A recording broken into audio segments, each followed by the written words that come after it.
Assalamu alaikum wa rahmatullahi wa barakatuhu, qadrli do'stlar. Bugun biz sizning bilan Muharram oyында uroza turunda so'z olib boramiz ala birsa. Payg'ambarimiz alayhisolatu vassalam hadislarining birisida ayta: "Afdalu siyami ba'da sawmi shahri Ramazon, sawmu fi shahrillahi Muharram." Aw kama qala. Eng xayrli uroza tutuga bag'ishlangan oy Ramazon oyindansin. Ул Muharram ayында тотылган ураза.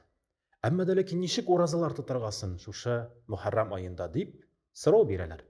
Менә чыннан да Аллаһ Тәгалә алдында Пәйгамбәрбез алейһиссалату вассаламның сөннәте буенча беренче рәвешле ул шушы Muharram ayының беренче эш көнендә, уртада эш көн һәм ахыргы эш көнне уразада уздырсак була. Һәм шулай ук Гашура көнендә һәм анырга хәтле яки аннардан соң тотылган уразаны тотырга онытмагыз.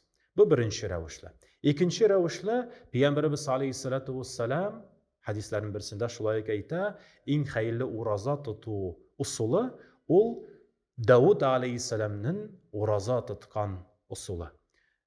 Ничек Дауд алейһиссалам тоткан? Дауд алейһиссалам көн аралаш тоткан. Ягъни бүген ураза тотса, икенче көн ураза тотмый, ягъни Өченче көн янәдән уразга тотадыр һәм гомер буе Дауд алейһиссалам көн аралаш уразада уздыра иде. Шуңа күрә инде Пәйгамбәрбез алейһиссалату вассаламның хадисенә таянып, шушы Muharram ayында көн аралаш ураза тотсагыз да бик күркәм һәм зур әҗерле, саваплы гамәл булып саналыр. Һәм өченче усул ул да инде дүшәмбе көнне һәм пәнҗешәмбе көнне уразада уздыру шулай Пәйгамбәрбез алейһиссалату вассаламның сөннәте булып санала. Ягъни шушы айда без дүшәмбе көнне һәм пәнҗешәмбе көннәрен уразада уздырсак, Аллаһ Тәгаләнең сөекле Расулының уразасын, сөннәтен үтәгән булып саналырбыз һәм Muharram аеның әҗр-савапларын да ала белсә үзебезгә Аллаһ Тәгаләнең рәхмәте белән ия булдырырбыз шат иншалла. Һәм дүртенче усул Пәйгамбәрбез алейһиссалату вассалам хадисләрнең берсендә әйтә, Ибн Аббастан риваят ителә, шушы ураза тоту Гашура көнне бик саваплы булып саналыр һәм Аллаһ Тәгаләгә рәхмәтләребезне белгертү нәфилә уразалардан булып саналыр. Әмма дә ләкин Ибн Аббас әйтә, чыннан да бер көн алдан яки бер көн шушы Гашура көненнән соң да тотсак хәерлерәк булыр. Яки инде рәттән 3 көн булса да бик саваплы һәм хәерле булыр. Ягъни 9нчы, 10нчы һәм 11нче көн Muharram аена без уразада уздырсак бик саваплы булырбыз.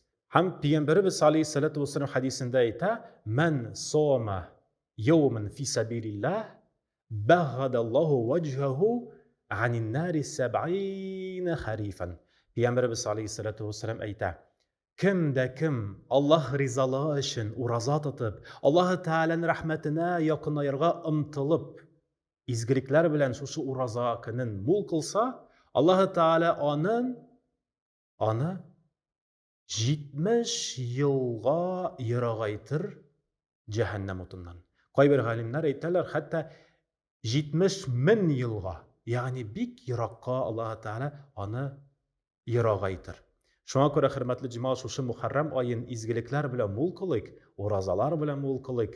Һәм ураза гына түгел, шушы ураза көннәрен фи сабилиллаһ, ягъни Аллаһ Тәгаләнең юлына дугалар белән, зикрләр белән кешеләргә чын ихлас күңелдән, эшкерсез ярдәм итүләре белән мул кылыйк. Һәм шуның белән Аллаһ Тәгаләгә якынаеп, җәһәннәм утыннан, газабыннан еракка имин булыйк һәм ерагайык. Алла берсә.